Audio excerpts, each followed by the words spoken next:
रात के सन्नाटे में एक भयानक चीख ने पूरे गांव को हिलाकर रख दिया। बारिश जोरों पर थी।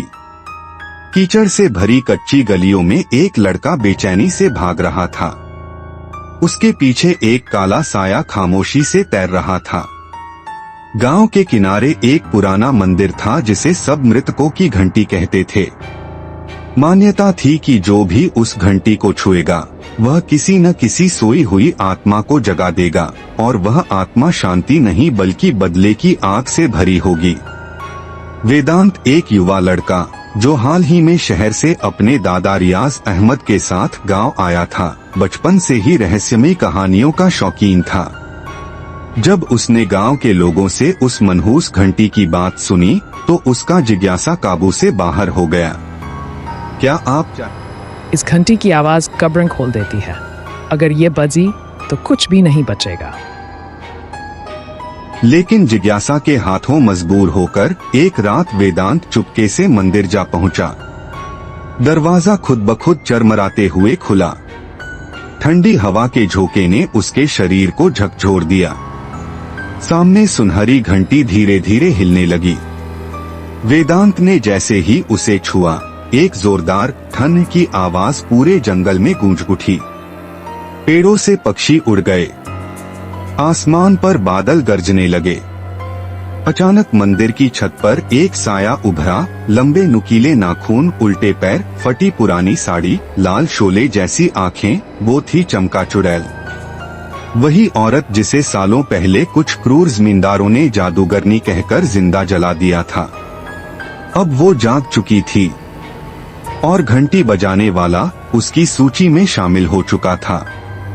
अगले कुछ दिनों में गांव के 4 सम्मानित बूढ़े रहस्यमयी हालात में मारे गए। हर लाश के पास जमीन पर खून से लिखा होता, मैं जाग चुकी हूँ। वेदांत को पता चला कि यही वो लोग थे जिन्होंने चमका के खिलाफ साजिश की थी। अब सिर्फ एक बचा था। इस घंटी की आवाज कब्रें खोल देती है। अगर ये बजी तो कुछ भी नहीं बचेगा। दादा सच बताइए, क्या आप भी उस वक्त खामोश थे? हम सब खामोश थे। हमने उसकी चीखों को नजरअंदाज किया। अब वो माफ नहीं करेगी। उसी रात वेदांत दोबारा मंदिर गया, चमका को बुलाया और सच बोलने का वादा किया। चमका चुड़ैल आई, मगर उसकी आंखों में अब इंतकाम नहीं, आंसू थे। वेदांत ने अपने दादा को मंदिर बुलाया। हमसे गलती हुई, माफ कर दो। अगर सच को कब्र में दफना तो एक दिन वो घंटी बन जाता है। अगले ही पल चमका रोशनी में बदल गई। उसकी आत्मा अब आजाद हो चुकी थी। मंदिर की घंटी आज भी वही है, लेकिन अब उस पर एक वाक्य लिखा है, अगर दिल साफ है तो बजा, वरना कब्र खुद चलकर तेरे दर पर आएगी। अगर आपको मेरी यह कहानी पसंद आई हो तो कृपया इसे लाइक करें, अपने दोस्तों के साथ शेयर करें और इसी तरह की और रोमांचक कहानियां देखने के लिए मेरे चैनल न्यू हिंदी कहानियां को सब्सक्राइब करें। साथ ही नीचे दिए गए बेल आइकन को दबाएं ताकि आपको नई कहानियों की सूचना तुरंत मिल सके। अगर आप चाहते हैं कि आपकी पसंदीदा कहानी या आपके नाम पर कोई कहानी बनाई जाए तो नीचे कमेंट करके हमें जरूर बताएं।